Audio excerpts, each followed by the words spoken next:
my cell phone. One of my favorite things to use daily is my laptop. But what I have to say about those items is that those things are going to destroy your children's future. I say that simply because even though you can use technology to promote learning, that's why AU gives us our iPads. We can use those in the classroom environment. They're extremely helpful, but abusing those items can distract you, and it can keep you from actually participating in class or communicating with people around you. You'd rather just sit in front of your screen. My key focus is going to be on the younger generation. I'm going to talk more about little kids and children. One of my best friends has a baby, and her daughter held a cell phone up in the air before she held her bottle. Kind of blew my mind, but she wanted to hold it. She knew what it did. She knows that when you hold it up, it can take pictures and that you can talk on the phone. She understands.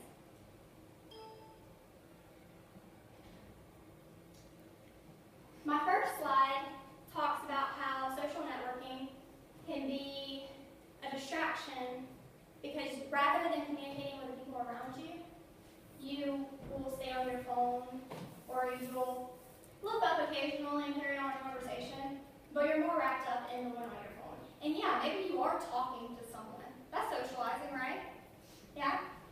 But while you're talking to them, you're not paying attention to the person who's actually in front of your face, which I find that extremely frustrating. That's a pet peeve of mine. If we're sitting at a table, I want you to look at me, not your phone. Some children know how to work an iPad before they learn how to ride a bike. If this is this way now, when this stuff is just now coming out and becoming really big, imagine what it's going to be like when we have children. This image I picked simply because it kind of shows a little bit of like all of our generations, our parents and ours. You see the kid who's reading a book. That's awesome. At least he's not on his phone. The kids playing outside, the ones hanging out with their friends, and then the one kid who's just laying in the grass on his phone. Rather than having fun with all of them or doing something that will actually help his education, he'd rather be texting. I think that the reason children get to that point and why we start to have an addiction to our technology is because we start at a young age. For us, we may have an addiction simply because this is new. Because when we were really little, it wasn't really that common for people to have like cell phones when they were in elementary school. But now, it is. Kids will get phones in 1st and 2nd grade. Sometimes earlier than that, which I find kind of ridiculous. Technology has often replaced the dinner table. I'm sure that you guys heard that a lot. People say watching TV is more common, sitting in your bed on your laptop. I do that almost every single day rather than just chilling out on food for thought. I'll get something, come back to my room, and sit on my computer or watch Netflix. I just want you guys to think of the risk that this will have if we continue going this way. If little kids get technology at a young age, they're gonna think about that all the time. They're not gonna know any better. They're gonna think that when you eat or when you go out to a restaurant and you're waiting on your food to come, you're supposed to be playing on the iPad because that's what they did growing up. They're never gonna know that when you're sitting there, you're supposed to communicate with the people around you. You're supposed to socialize. Another thing is technology often opens up your eyes to a whole new world.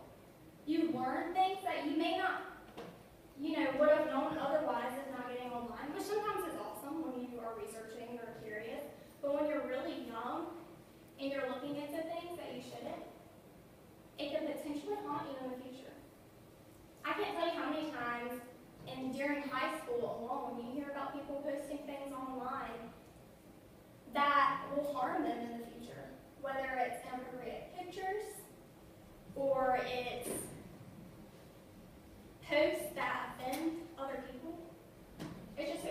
harmful. So I think that if our little kids see their older siblings doing this all the time, or their parents, they're going to think that's normal. They're going to think it's okay to do those things. But later in life, the job market's going to be pretty much the same. They're still going to judge you if you post things that you shouldn't online. This one is really important to me particularly. Some kids use the internet to escape from who they are. My sister would be one of those people. And I can say that in a non-offensive way towards her because she recognizes that now. But for a long time, she liked to pretend to have a personality she didn't have online.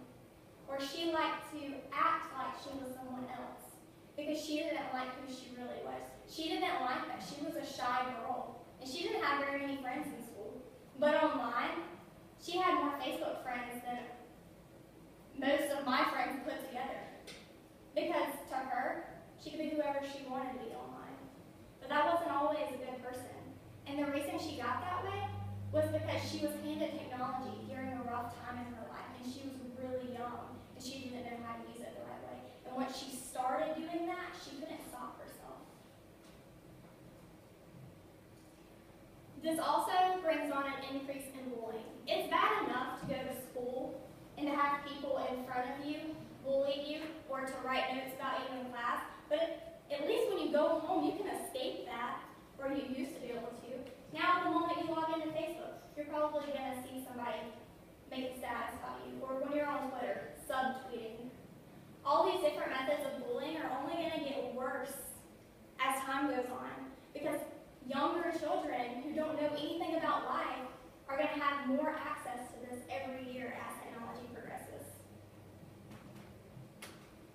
There's also, there's also a lack of privacy. If your friend posts a picture of you without you saying it's okay, what are you going to do if it's something that you don't want other people to see? What if it's something that makes you insecure about yourself? Or something that looks bad to your parents, or even to other people around you? Yeah, you can say, like, you can report the photo, or you can try to beg your friend to take it down. Like, Facebook will suggest that you message the person and ask them to remove whatever they posted. But they already posted it. Someone's already seen it. So that's something that I feel like is going to continue to go on and get worse. And that's my fear for our children. Now, before you ask me questions, I would like to ask you guys some questions. If you'll just participate, that would be great. If any of you guys have younger siblings, would you mind standing up?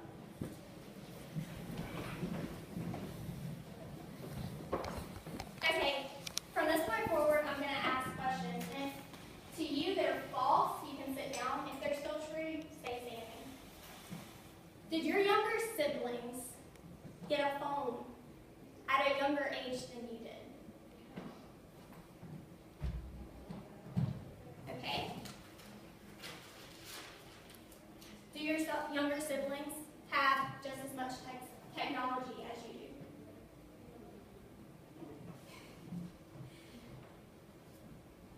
Have you ever been bullied over social networking or known someone who was bullied over social networking?